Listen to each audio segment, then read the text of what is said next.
Hello, hello! Good day mga ka-cutie! Nagbabalik na naman ang inyong cute na Costanera kahit hindi cute. Charot. So for today's video, magluluto lang ako namiss ko kasi magkumain ng fried chicken. So magpa-fried chicken ako. Meron na pala akong na-marinate. So kukunin ko, wait lang. And by the way, gamit ulit natin itong ating mini microphone.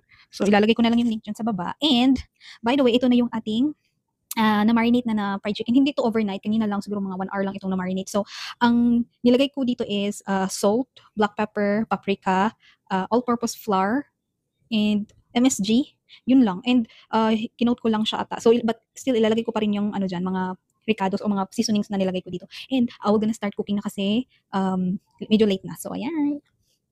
Ayan, mag-start na nga ako magluto and i-coat ko na itong ating chicken na na-marinate kanina sa ating flour, cornstarch, black pepper, and salt. Yan lang yung nilagay ko sa ating dry mixture para hindi naman siya ma-overpower or ma-over, season. Kaya isasalang na natin siya and then mag-set lang ako ng timer ng 8 minutes each side para pantay yung pagkakaluto. Hindi siya hilaw, hindi din siya overcook, no? So, ayan. Dalawang piraso pala yung lulutuin ko each batch para hindi siya crowded. So, ayan. Dalawang piraso lang. Isasalang ko na din yung ikalawang piraso. And, after a few minutes, pwede na yung baliktarin pag tumunog na yung timer nyo ng 8 minutes, no? Para hindi masunog. And, ayan, tingnan nyo, pantay yung pagkakaluto niya, guys. Maliit lang yung kawali na ginamit ko or pan. Ayan.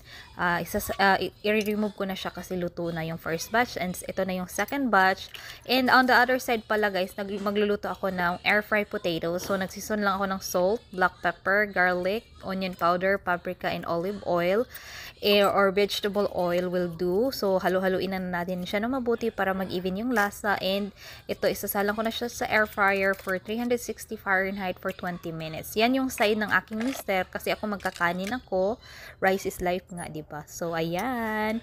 And, ayan, super excited ako kasi super crispy niya, guys. And, ito, babaliktarin ko na pala din itong ating second batch. So, after a few minutes niyan, goods na yan, luto na, super crispy, and pantay lang yung pagkakaluto niya. Ayan. Let's eat, everyone. Our food is ready.